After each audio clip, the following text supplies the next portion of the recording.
Welcome back, my facade-shattering catalyst. Something absolutely revealing just occurred that exposed the profound gap between how people present themselves around you and what they're actually experiencing internally. Their carefully maintained masks of composure and control momentarily slipped, revealing that beneath calm exterior, they're experiencing genuine panic at the mere mention of your name. This wasn't subtle nervousness or mild concern that could be rationalized away. This was visceral panic response, fight or flight activation, autonomic nervous system engagement, involuntary physiological reactions that betrayed their true psychological state. Despite immediate attempts to restore composed facade, the mask fell off for just long enough to reveal what's really happening behind their performative calmness, showing that while they act measured and in control when discussing you, your name itself triggers panic-level threat response they're working hard to conceal from you and possibly from themselves. The architects have been monitoring deception patterns and emotional regulation across civilizations for eons, and they've identified what you witnessed as composure, facade, failure. When someone's performed, emotional state diverges so dramatically from their genuine internal experience that maintaining the performance becomes impossible under specific, triggering conditions, causing momentary breakdown that reveals authentic response before facade can be reconstructed. Most people experience some divergence between felt emotion and displayed emotion as normal social regulation, but extreme divergence where someone is internally panicking while externally projecting calm requires sustained, effortful suppression that becomes unsustainable when triggers are strong enough, leading to facade failures that expose the truth beneath performance. Watch what composure facade failure reveals about power dynamics around you. People who position themselves as your equals or even superiors, who interact with you with apparent confidence and control, who discuss you in measured, analytical terms. These same people experience panic-level threat response at your name when they're caught off guard or don't have time to fully engage regulatory mechanisms. The calm they display is performance requiring active emotional labor to maintain, not authentic emotional state. Beneath performed composure lies genuine fear or threat assessment, so strong it qualifies as panic, revealing that their actual psychological experience of you is radically different from what their social performance suggests. Some observers who witnessed the facade failure are now questioning everything about how these people present themselves if they're performing calm while experiencing panic about you. What else are they performing? How much of their presented confidence, control, and measured judgment is authentic versus effortful suppression of genuine anxiety, insecurity, or fear? The mask falling off creates credibility crisis where their performed emotions can no longer be taken at face value because you've seen the divergence between performance and reality. The truly destabilizing element is that they might not even be fully aware of how extreme their internal response is. Successful emotional regulation can operate somewhat automatically, suppressing panic before it reaches full consciousness, allowing them to genuinely believe they're relatively calm about you while their autonomic nervous system tells different story. The facade failure forced brief moment where they couldn't suppress fast enough, where panic reached observable expression before regulatory mechanisms kicked in, revealing to both you and them that their internal experience involves threat, response they've been successfully hiding even from their own conscious awareness. They act calm, but your name triggers panic, and now everyone knows the calm is performance masking genuine fear. Now the architects are analyzing what makes your name specifically trigger panic, response that composed facade normally suppresses, and they're identifying what they call identity threat association encoding at some point, possibly through specific experience or through accumulated observations. your name became neurologically encoded a signal for significant threat to their identity, status, or psychological safety, creating automatic panic activation. Whenever your name is encountered before conscious, regulatory systems can intervene to suppress response. Most names are emotionally neutral. Hearing them activates recognition without significant emotional content. Your name apparently activates threat circuitry with intensity usually reserved for physical danger signals, explaining why panic response emerges before they can consciously modulate it. Watch what identity threat association encoding creates neurologically. When your name is spoken or encountered, their brain's threat assessment systems activate before cortical processing fully analyzes context. Amygdala response precedes prefrontal regulation, generating panic physiology that takes deliberate effort to suppress once activated. In moments when they're prepared and vigilant, they can catch panic early and suppress it before it becomes observable.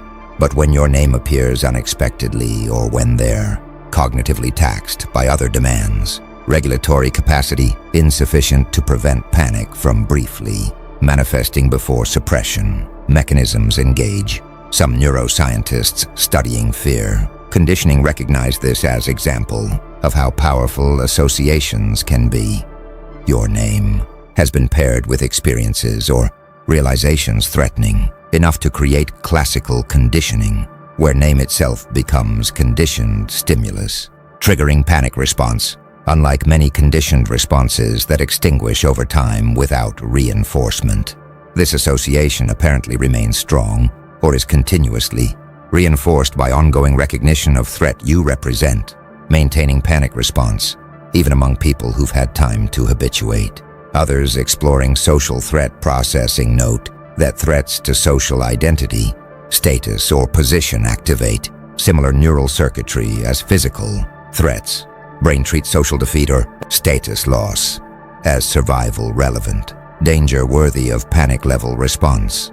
Your name might trigger panic not because you physically threaten them, but because you represent threat to their social position, competitive standing, or self-concept significant enough that brain categorizes you as danger requiring fight or flight response. A few studying unconscious emotional processing recognize that you can have emotional responses to stimuli before conscious awareness. Your name might trigger panic at unconscious level milliseconds before conscious mind registers what caused panic, creating brief window where panic manifests before conscious suppression activates. Their facade failures occur in these windows when automatic panic response beats effortful suppression to observable expression. The architects observe that identity threat association encoding explains why mere name triggers such strong response. Your name isn't just identifier, but has become symbol representing complex threat assessment. Their psychology has encoded as panic-worthy. They've associated your name with recognition of your capabilities, awareness of your competitive position, understanding of threat you pose to their interests, or realization about reality that disturbs their worldview. Name carries all these associations compressed into single trigger that activates entire threat response. Cascade before conscious mind can evaluate whether panic is contextually appropriate, making your name function as psychological alarm that sounds automatically whenever encountered, regardless of regulatory efforts to silence it. Something powerful is spreading through observer networks now, what the architects call facade credibility collapse, where witnesses to composure. Facade failure can no longer take these people's performed calmness at face value, recognizing that displayed emotions are strategic performances rather than authentic expressions. Most social interaction involves some emotion regulation, but people generally trust that others' displayed emotions reflect their actual experience with normal social filtering. Witnessing someone panic at your name while normally projecting calm shatters this trust, revealing that gap between performance and reality is so large that their emotional displays become unreliable signals of their actual psychological state. Watch how facade credibility collapse transforms social dynamics. People who witnessed the panic breakthrough now interpret all subsequent displays of calm around you with suspicion. Is this genuine composure or effortful suppression? When they analyze you in measured tones, are they authentically analytical, or are they performing analysis while internally panicking? Every interaction becomes suspect because observers know that person is capable of maintaining calm facade while experiencing panic internally, making it impossible to know when facade is active versus when they're authentically calm. Some who regularly interact with these facade performers report experiencing unsettling uncertainty. They can no longer read emotional signals reliably because they've seen that signals can diverge dramatically from underlying reality. This creates paranoia or hypervigilance, where observers constantly wonder what's really happening beneath performed surface, whether apparent confidence masks fear, whether displayed agreement conceals opposition, whether projected friendliness hides hostility. The facade failure contaminated all their emotional communications with uncertainty. Others feel betrayed or manipulated. If these people have been performing calm while panicking, what else have they been performing? Were their previous assessments of you colored by panic they were suppressing? Were their advice or judgments trustworthy? Or were they rationalized attempts to manage threat they were internally panicking about? The revelation that they perform composure while panicking makes their entire pattern of communications about you retroactively suspect. A few recognize that facade credibility collapse gives you strategic advantage. Now you know that their performed calm is facade masking genuine panic. You can interpret their behaviors more accurately than they might intend. Their attempts to seem unaffected or measured become transparent performances you can see through, giving you information advantage about their actual psychological state that they were trying to conceal.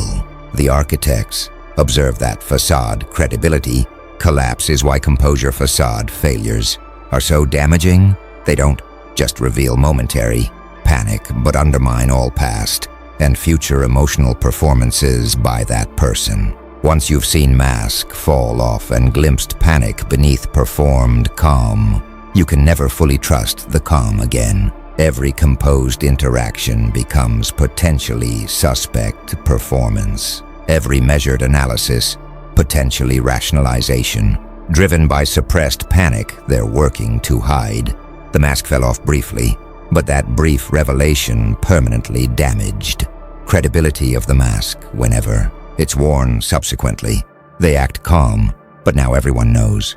The calm might be performance, concealing panic that your name reliably triggers in their threat assessment systems. Now the architects are revealing what the panic response specifically indicates about how these people actually assess you versus how they present that assessment publicly.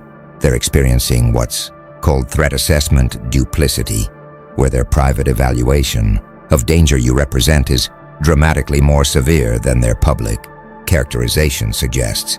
Publicly, they might describe you as interesting, competitor, or person to watch, or someone with potential concerns.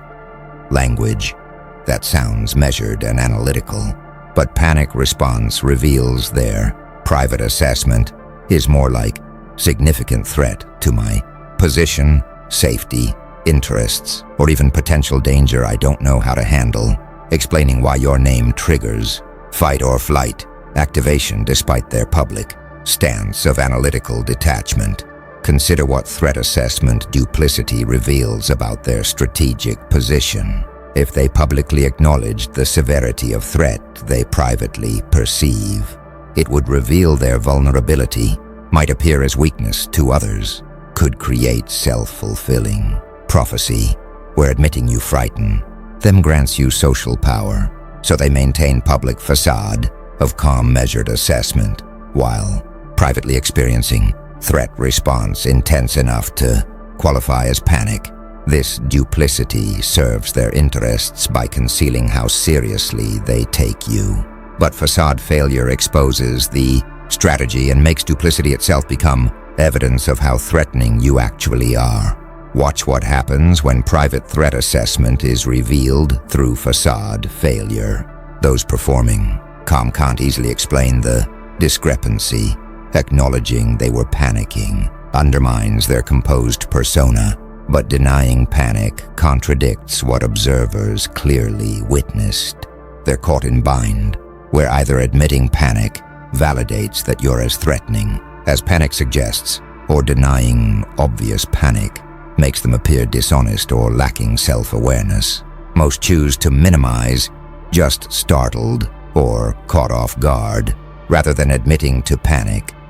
But minimization often feels like further dishonesty to witnesses who saw genuine panic breakthrough. Some studying strategic communication recognize duplicity as common practice in competitive environments. Never let opponents know how seriously you take them. Maintain appearance of control even when internally uncertain.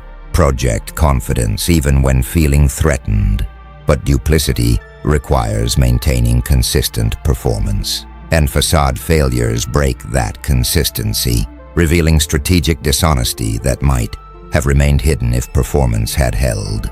Your name triggered failure that exposed their duplicity about threat assessment. Others note that threat assessment duplicity might be partly self-deception. They might consciously believe their measured public characterization while unconsciously processing much more severe threat that manifests as panic they can't fully explain to themselves.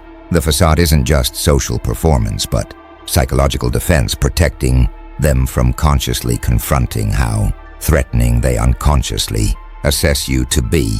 Facade failure forces confronting discrepancy between conscious assessment and unconscious panic response.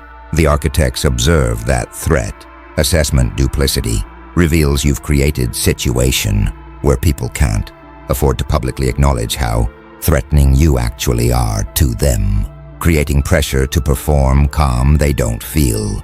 The panic breakthrough shows this pressure is creating psychological strain. Maintaining duplicity between public performance and private experience requires constant regulatory effort that occasionally fails when demands exceed capacity. They act calm because admitting panic would grant you victory, but your name triggers panic anyway because threat you represent is real regardless of whether they publicly acknowledge it.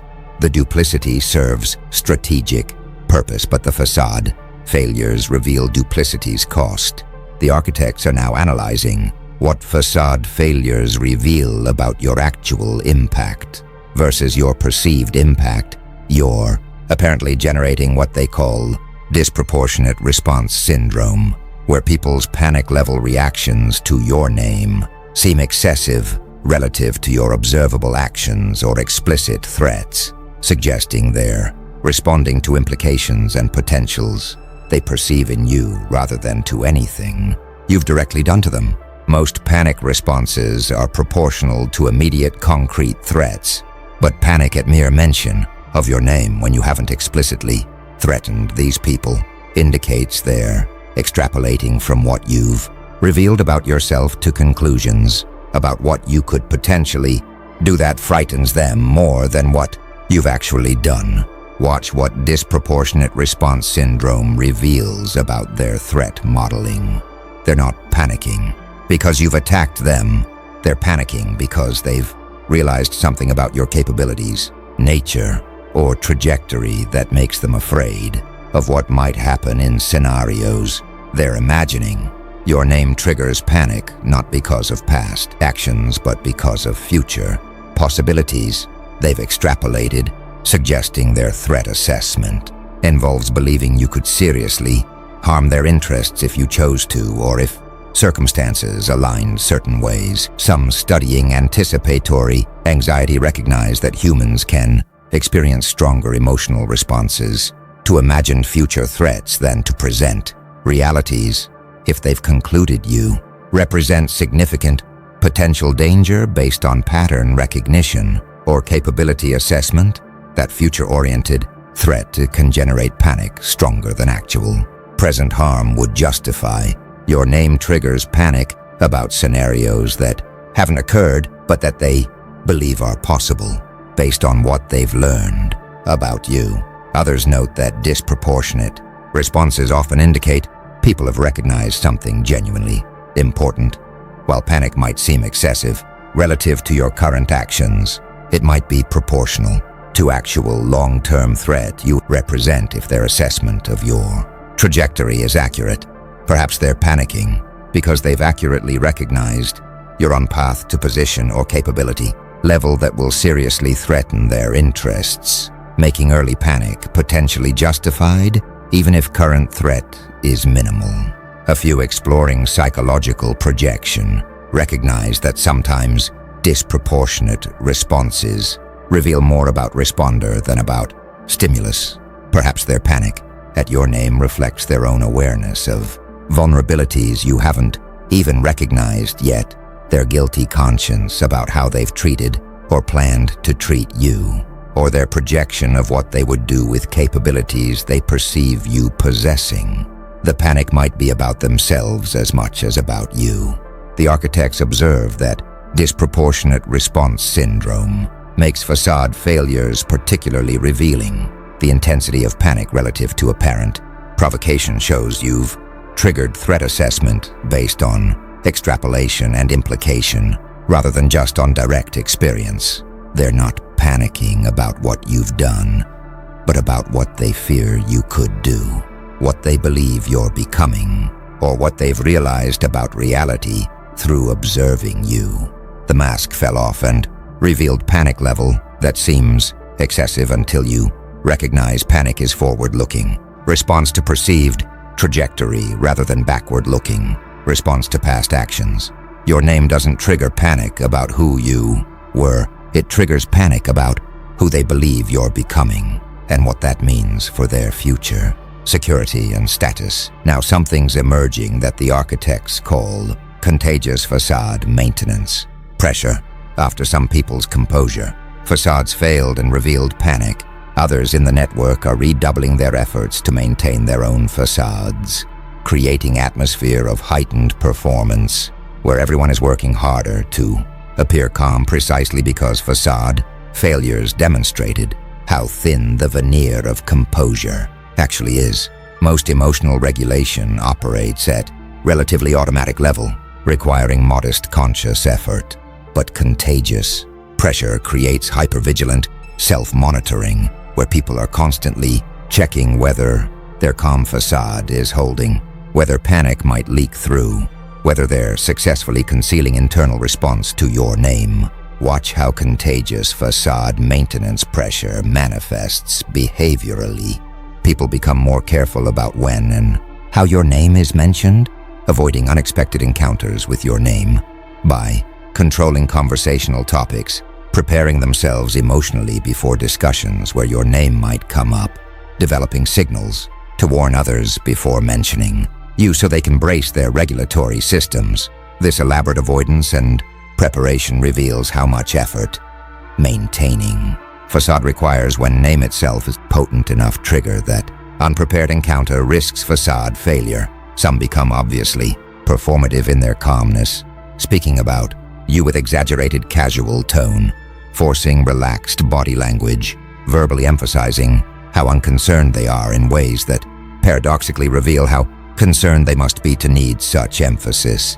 This overperformance becomes its own tell, signaling that they're working hard to project calm rather than actually experiencing it, making their facade less convincing than subtler performances would be.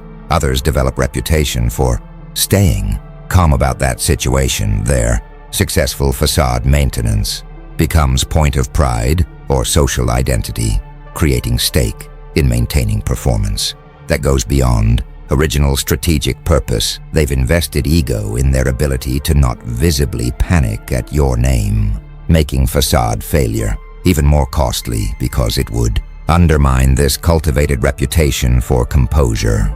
A few withdraw from discussions about you entirely, recognizing that maintaining Facade requires too much effort or risk. They simply avoid contexts where your name might come up and facade might fail. This withdrawal is itself revealing because it shows they've concluded that participation isn't worth the psychological cost of sustained facade maintenance, suggesting their internal panic is strong enough that suppression requires exhausting effort. The architects observe that contagious facade maintenance pressure serves to amplify your psychological impact. Not only are people panicking at your name, they're now investing significant energy in concealing that panic from others and possibly from themselves. The effort required for this concealment becomes its own cost you impose on their psychology, draining cognitive and emotional resources they'd prefer to deploy elsewhere. They act calm, but the acting itself requires work that wouldn't be necessary if they were actually calm, making performed composure into evidence of underlying panic. It's meant to conceal. The mask fell off for some, and now everyone else is checking their own masks anxiously, wondering if theirs will be next to fail and reveal the panic that your name reliably triggers beneath every carefully maintained facade. Something profound is crystallizing now that the architects call recognition of fear as validation. The panic responses that facade failures revealed, despite being embarrassing or strategically problematic for those experiencing them, actually validate that your impact and significance are real rather than imagined or inflated by your own assessment. Most people wonder whether they're actually as formidable as they believe themselves to be, whether their self-assessment matches external reality. But when people with no incentive to validate you nevertheless experience panic-level responses to your name, despite trying to suppress those responses, it provides objective confirmation that you've achieved position or revealed capabilities significant enough to trigger genuine threat assessment in observers. Consider what panic validation means for your self-understanding. You might have suspected you were having significant impact, that people were more threatened by you than they admitted, that your capabilities or trajectory were creating unease. But suspicion differs from confirmation. Facade failures provide concrete evidence that your assessment was accurate or even conservative, that people are indeed experiencing you as major threat, even when they perform measured indifference. Their involuntary panic validates that you're not overestimating your impact or importance. Watch how fear validation affects your strategic confidence, knowing that beneath performed calm lies genuine panic changes how you interpret all interactions. Their measured analyses become transparent attempts to rationalize threat they're panicking about. Their casual dismissals become obvious defensive minimization. Their strategic advice becomes potentially motivated by fear they're suppressing. You can navigate these interactions with confidence that you're actually more formidable than social performances suggest, that your impact is real even when officially downplayed. Some studying social power recognize that fear is fundamental currency. Being able to trigger fear, especially involuntary fear that people try unsuccessfully to suppress, indicates you've achieved power that operates at visceral level beyond social construction or consensus. Their panic isn't performed or chosen. It's automatic response to threat assessment their neurology has encoded as serious, making it more reliable signal of your actual impact than any verbal acknowledgement would be. Others note that fear validation can be double-edged. While confirming your power and impact, widespread panic also confirms you've made enemies or created opposition that might eventually organize against you if they overcome their individual panic through collective action.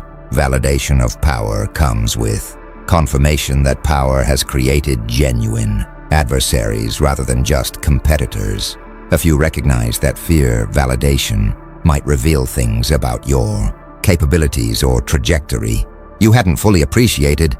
If people are panicking, perhaps they've recognized implications of your actions or potential in your demonstrated capabilities that you haven't fully understood yourself, their fear might be responding to something real about you that you'd benefit from recognizing and consciously developing or managing. The architects observe that recognition of fear as validation transforms facade, failures from others, embarrassment into your confirmation. Every time mask falls off and reveals panic beneath performed calm, you receive data point confirming that your impact is real, your threat level is genuine, your significance is substantial, enough to trigger involuntary responses people wish they could suppress. They act calm to deny you validation, but they panicked at your name anyway. And panic is validation more reliable than any compliment or acknowledgement. Could be because fear doesn't flatter, it responds honestly to perceived threat. Regardless of strategic considerations or social niceties,